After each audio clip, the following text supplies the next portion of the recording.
Assalamualaikum warahmatullahi wabarakatuh. Perkenalkan, kami dari kelompok 6 farmakologi. Sebelumnya dengan saya di sini Ahmad Galih ingin membahas bagaimana pengelolaan obat pada anak dan lanjut usia.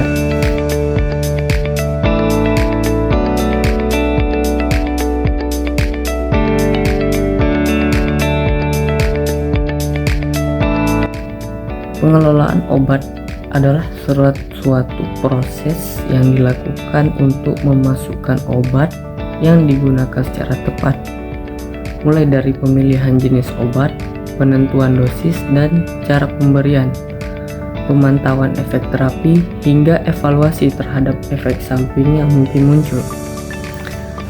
Pada anak dan lansia merupakan kelompok pasien yang memerlukan perhatian khusus karena kondisi fisiologis mereka yang berbeda dengan orang dewasa. Pada anak-anak, organ tubuh masih dalam tahap pertumbuhan, sehingga fungsi hati, ginjal maupun sistem saraf belum berkembang sempurna. Sebaliknya, pada lansia terjadi perbedaan proses, yaitu proses penuaan yang menyebabkan penurunan fungsi berbagai organ tubuh. Perbedaan inilah yang mempengaruhi bagaimana obat bekerja dalam tubuh, sehingga tenaga kesehatan tidak dapat memberikan terapi dan dosis obat yang sama seperti orang-orang dewasa. Kita lanjut, mengapa pengelolaan obat itu penting? Nah, pengelolaan obat bertujuan agar pasien memperoleh manfaat pengobatan secara maksimal dengan resiko atau efek samping yang seminimal mungkin. Nah, pada anak, kesalahan dosis sering terjadi karena dosis harus dihitung berdasarkan berat badan atau luas permukaan tubuh.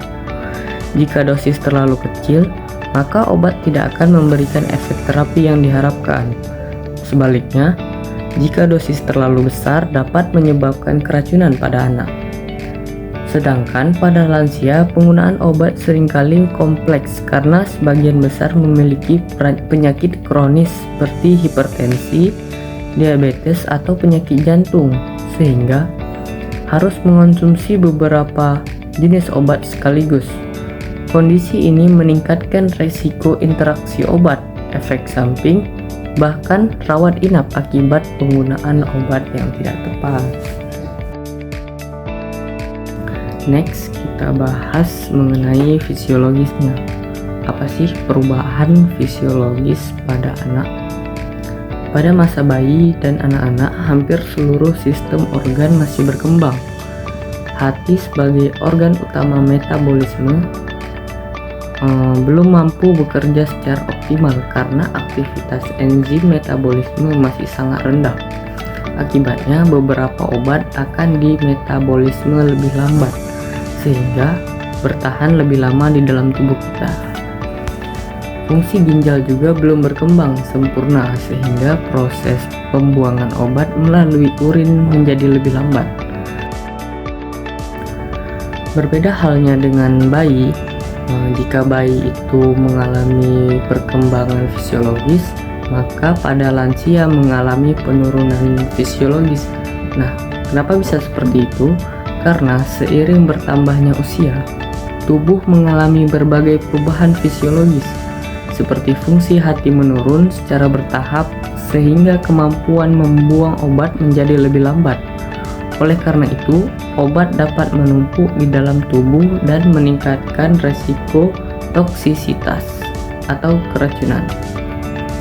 Selain itu, aliran darah melalui hati juga berkurang sehingga proses metabolisme obat menjadi lebih lambat. Komposisi tubuh juga berubah, massa otot dan kadar air tubuh menurun, sedangkan persentase lemak tubuh meningkat.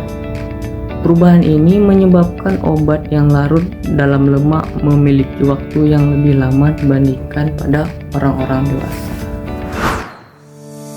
Perkenalkan, nama saya Fani Fidelina Simanjuntak dengan NIM 2507201025. Jadi di sini saya akan menjelaskan tentang fase farmakokinetik. Jadi fase farmakokinetik ini adalah ilmu yang mempelajari tentang perjalanan obat di dalam tubuh kita, dari mulai obat itu masuk hingga keluar dari tubuh kita. Nah, fase ini terbagi menjadi 4 fase. Yang pertama itu absorpsi, yaitu penyerapan. Yang kedua itu distribusi, yaitu penyebaran. Yang ketiga itu metabolisme, yaitu pengelolaan. Dan yang keempat itu ada ekskresi, yaitu pembuangan. Nah, keempat fase ini biasanya disingkat dengan singkatan ATME. Nah, kemudian keempat fase ini juga sangat dipengaruhi oleh usia seorang pasien. Oleh karena itu, pemahaman mengenai fase farmakokinetik itu menjadi dasar dalam menentukan dosis obat yang aman, baik itu bagi pasien anak maupun pasien lansia. Oke, baik, saya akan menjelaskan keempat proses ini di slide selanjutnya. Perkenalkan, nama saya Fanny Fedelina Simanjuntak dengan NIM 2507201025. Jadi di sini saya akan menjelaskan tentang absorpsi dan distribusi serta metabolisme dan ekskresi obat. Jadi absorpsi adalah proses masuknya obat ke dalam aliran darah atau proses penyerapan obat masuk ke dalam aliran darah. Nah, pada bayi, pH lambung itu lebih tinggi dibandingkan orang dewasa. Nah, sehingga penyerapan beberapa obat itu menjadi berbeda. Gerakan usus juga belum stabil, sehingga kecepatan penyerapan obat dapat berubah-ubah. Dan distribusi obat juga dipengaruhi oleh jumlah air tubuh, lemak tubuh, dan kadar albumin. Anak itu memiliki kandungan air sekitar 70-80%, sehingga obat yang larut dalam air itu memiliki volume distribusi yang lebih besar. Sebaliknya, kalau pada lansia itu terjadi peningkatan lemak tubuh, sehingga obat yang larut lemak seperti diazepam itu dapat bertahan lebih lama di jaringan tubuh. Selanjutnya ada metabolisme dan ekskresi. Jadi metabolisme ini adalah pengelolaan dan ekskresi itu pembuangan. Nah, sebagian besar obat di metabolisme atau dikelola di hati dan dikeluarkan melalui ginjal. Kalau pada anak, enzim hati itu masih berkembang, sehingga beberapa obat itu membutuhkan waktu lebih lama untuk di metabolisme. Sedangkan pada lansia itu aliran darah ke hati itu berkurang dan fungsi ginjal itu melambat atau menurun, sehingga eliminasi obat itu menjadi lebih lambat.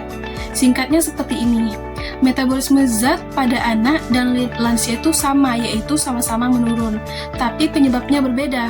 Kalau pada anak, sistem organnya itu yang masih belum matang, sedangkan kalau pada lansia, sistem organnya itu sudah menurun fungsinya, atau fungsi sistem organnya itu menurun, seperti itu. Perkenalkan, nama saya Nabila Zakia dengan NIM 2507201088.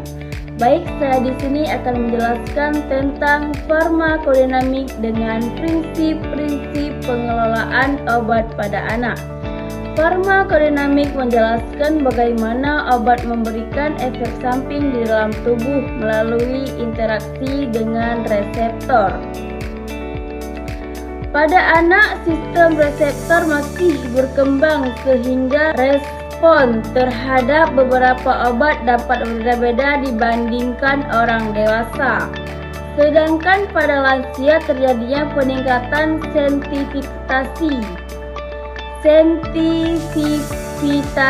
terhadap obat-obatan tertentu seperti opioid, benzodiazepin, antikoagulan, dan antihipertensi.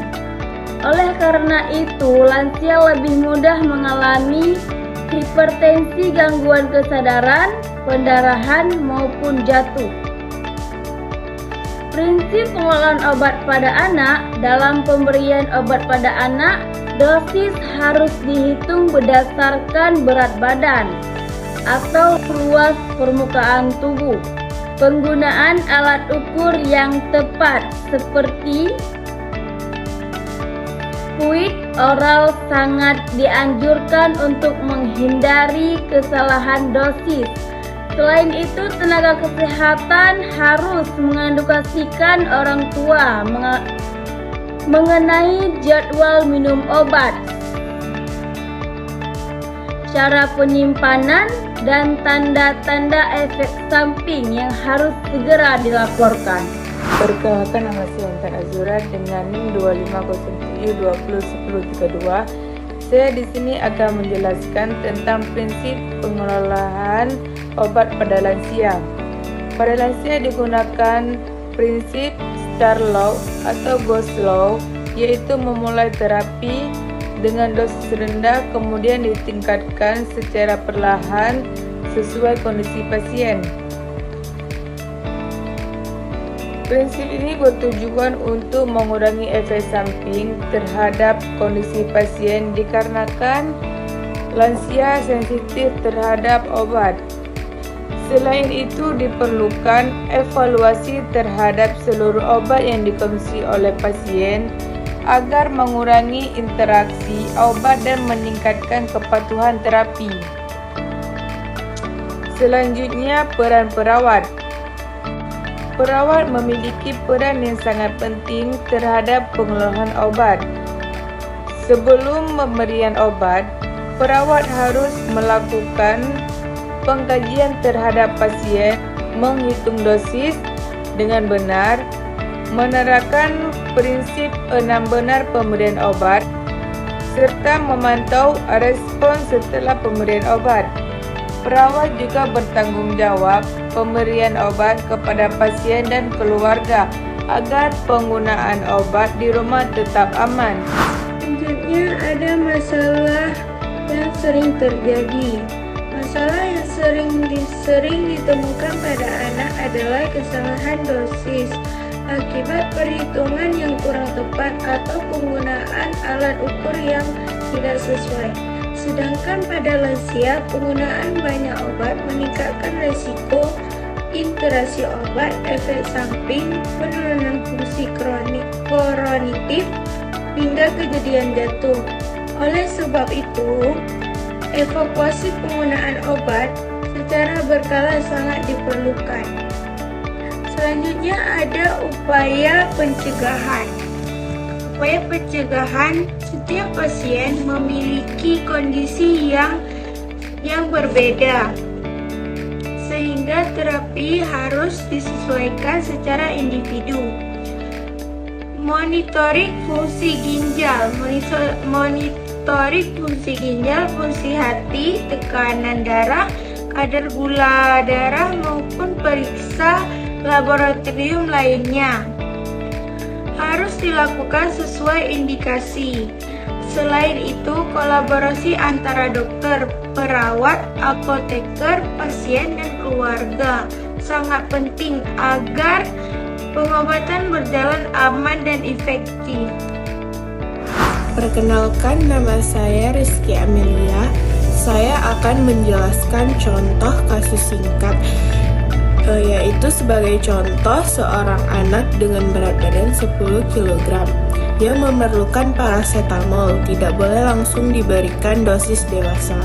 Dosis harus dihitung berdasarkan berat badan, yaitu sekitar 10-15 mg per kilogram BB per dosis. Contoh lain pada lansia berusia 70 tahun dengan hipertensi dan diabetes yang mengkonsumsi 6 jenis obat sekaligus. Pasien perlu dievaluasi apakah ada interaksi obat, apakah fungsi ginjal masih baik, dan apakah ada obat yang sudah tidak diperlukan lagi. Baik, saya akan membaca kesimpulannya. Sebagai kesimpulan, pengelolaan obat pada anak dan lanjut usia membutuhkan perhatian khusus karena adanya perubahan fisiologis yang mempengaruhi farmakokinetik dan farmakodinamik obat. Penyesuaian dosis, pemilihan obat yang tepat, pemantauan efek terapi, serta edukasi kepada pasien dan keluarga merupakan kunci keberhasilan pengobatan. Perawat memiliki peran yang sangat penting dan memastikan terapi yang diberikan aman, efektif, dan rasional sehingga dapat meningkatkan kualitas hidup pasien.